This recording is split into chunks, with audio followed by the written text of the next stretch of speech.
The final competence in the distance and online theological education framework is the competence of communication.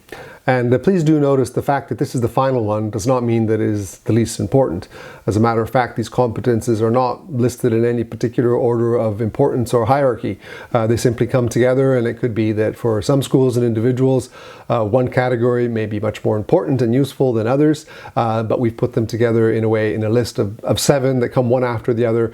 But please don't misunderstand this as any sort of categorization in terms of their importance. So communication is a very, very important category in distance and online education, for the very fact that our students and those that are working with them, the faculty and the staff of the theological school, are distant. And I should also say in this final video that all these competences relate to distance and online theological education. And so this is not just thinking about online education that may be either synchronous or asynchronous, but it is also thinking about distance education that may be taking the form, for example, of theological education by extension, or of evening classes, or of weekend seminars that are held in different centers. So all of these competences that we have been listing are also thinking about those particular scenarios, both the distance and the online, and oftentimes it is a blend of the two that is happening in reality. There may be some residential component, some distance component, and some online component working together.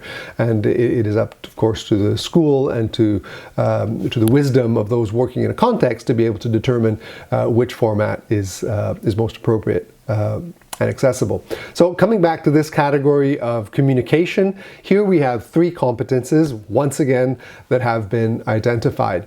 The first is the competence to be able to communicate to a distance and online audience.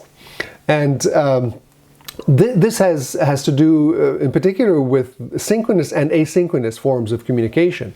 So for example, how do you communicate with an online audience in a synchronous way? So here the practice that has become quite widespread since the COVID pandemic of holding lectures by Zoom.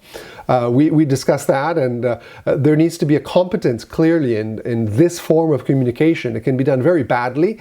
It can be done very well through video conferencing. So communicating to a distance and online audience in a synchronous format, but also in an asynchronous format. So how do you communicate with an audience, for example, in a discussion forum? Or how do you communicate with an audience who is reading what you've written on a smartphone? What kind of reading, what kind of writing style should you be adopting to communicate well to a particular audience? How should a syllabus be written that is to be the basis of a distance and online course that may be different from the kind of syllabus that is written in a residential face-to-face environment? So this is the first sort of competence here in the area of communication, to be able to communicate to a distance online audience. The second competence has to do with managing distance and online communication. And this is more to do with the management of defining the importance of good communication. The lack of communication is probably one of the reasons why many students drop out of distance and online education and theological education. So we need to understand the importance of good communication. So the timing, how long does it take us to respond? What are the channels of communication? How do we communicate these to our students?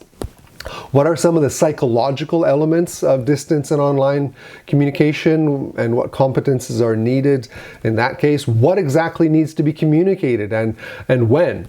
And what tools can be used for communication? So as you can see, there's a whole number of questions that are bundled into this particular competence of being able to manage distance and online communication. And finally, the final competence here is to promote quality in distance and online participation. So this is more about the students' participation, whereas the first 2 competencies are more about the teacher and the institution. Here we're talking about a competency to promote quality in student participation. So when students are discussing with each other And how do we set up discussions together? How do we monitor discussion forums? What are issues of netiquette? How do breakout groups work, and how can we make them work better? How can we address issues of privacy that may be of concern in terms of participation between students, or even quality and participation among those who may not be digitally literate?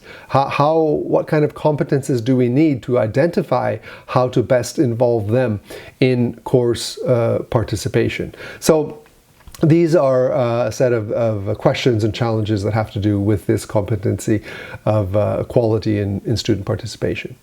So those are the three competences that we've identified in the category of communication: communicating to an audience, managing communication, and promoting quality participation.